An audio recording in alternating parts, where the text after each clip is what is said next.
Hello, tiny babies. So this is your first intro to gesture drawing.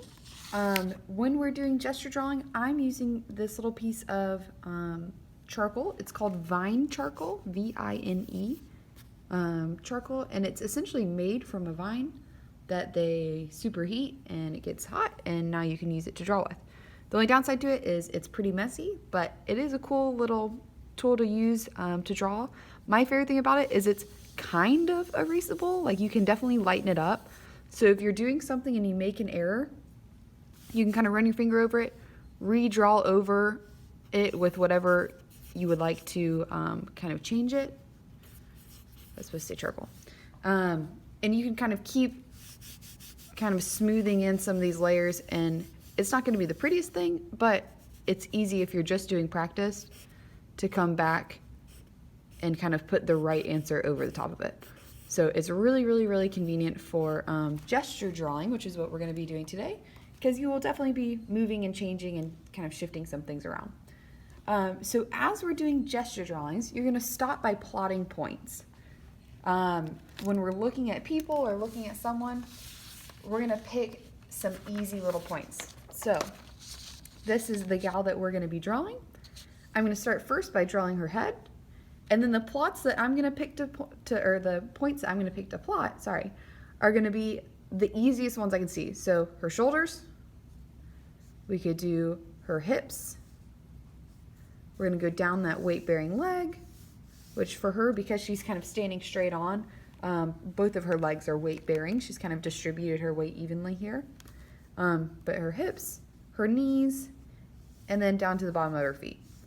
So this is great if you're trying to draw people and you're not really sure where to start. This is where you start. Especially if you're wanting to draw them on a smaller scale, like, say this girl, if we're looking at her on a projector screen, or if we're looking at her in real life, we don't want to draw it, human size. So we're going to draw it a little bit smaller, but we still want it to kind of match that ratio of a normal looking person. So I'm going to start by plotting the head. For the head, I'm just going to add a little oval, and right now our goal is essentially to make stick people. So I'm going to plot her, or I'm going to, go down her weight-bearing leg. So she has two of them, and I'm just kind of making a line for where her legs ultimately will be. I know that they're spaced a little bit farther apart at the bottom, but we're going to come back ultimately and beef some of these things up. So I start at the head, I'm going down her weight-bearing leg. I'm going to plot her hips.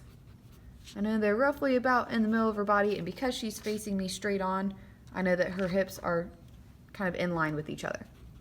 I'm going to plot her shoulders. Make sure you're leaving room for her neck. Her shoulders are relatively in line with her hips. And then I could go and add her arms. So elbow, hand, elbow. This one, they come out just a little bit, so it's not straight down. They do come out just a little bit at this little angle. From her hips, you could kind of plot in where you think her knees would be. And ankles, feet. Boom, we have a very fancy little stick figure. The cool thing about this is then if we're coming to start beefing these things up, you'll see that as we start to move different positions and stuff, we'll add multiple steps, but this is essentially the most basic layout of what this person would look like. One thing that I would encourage you to do is check your points. So if we added our hands here, we know that they should be, if our hip was here and our knee was here, I know that the end of my hand should be almost in the middle of them. So my hip, my knee, I want to make sure that my hand's hitting right at the middle. That's something you can check. Another thing would be, kind of the angles here. Make sure that if you're looking at this, that your left and right arm are kind of coming out at angles, not straight down. And her feet should actually come pretty close together. So that's something I noticed on mine that is wrong. So you can erase it lightly with the Vine charcoal and move them ever so slightly closer together. Again, remember that we will be beefing these up eventually, so save some room to kind of add those legs and whatnot. But you can move and shift points around. So boom, there we have our very fancy stick figure version of that gal.